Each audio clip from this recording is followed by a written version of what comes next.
I just played a clip of Sean Hannity, who was mocking Janet Yellen for talking about the economic impact of Roe v. Wade. Obviously, it's going to limit women's ability to pursue careers in some instances.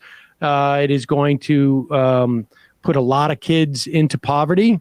It is going to and we will see that on a macro level. But then the other thing that Hannity says is that, and like, Roe v. Wade's not gonna ban abortion. It's like pretending like it's gonna have no impact. What's going on? Because he's not the only person to do this. Yeah, what's going on is, and I actually, I just, in a collaboration with my friend Libby Watson, who writes the newsletter Sick Note, we just interviewed someone who recently went to go work for an abortion provider. That's not up yet, but it'll be up in my newsletter later today. And what's going on is that because the consequences of this will be, I think, fairly dire for a lot of people, unequally felt.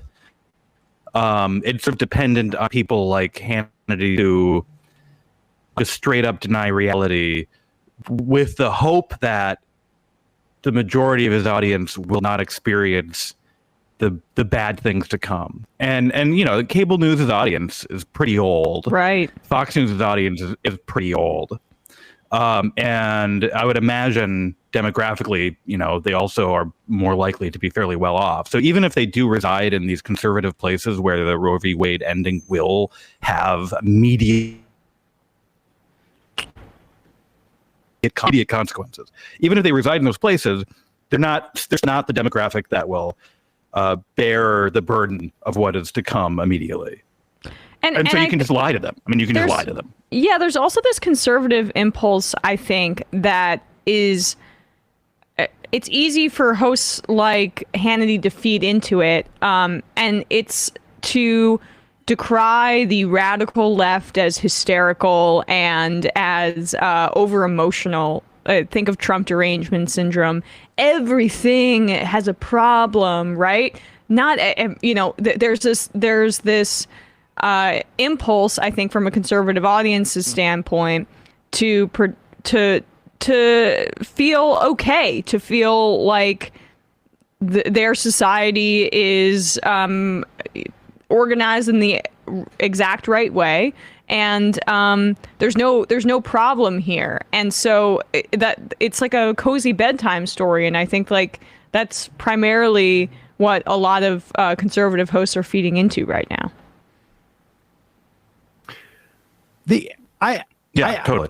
I hadn't thought that they, it hadn't occurred to me that they are that sort of aware that like their audience is just not going to feel the impact of it. I mean, I guess maybe they would have, possibly like their kids might be stuck here, but also, and maybe they're just sort of like, sort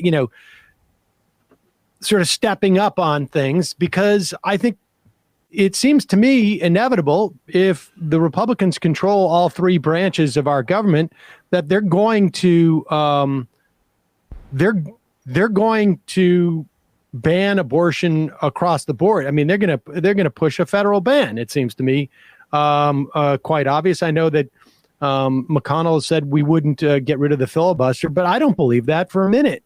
I think he'll be pressured into it because their losses would be devastating if they didn't, it seems to me.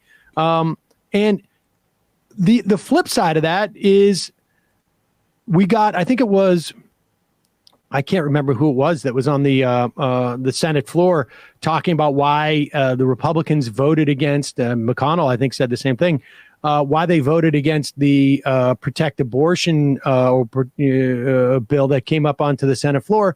But they claim that the bill itself went way beyond where we are today. And, introducing some other type of, like, I don't know, double abortion or hyper abortion. Like what? Like they've had to create some other villain besides abortion, because I just don't think that it's even close to sinking into the American public what is about to happen.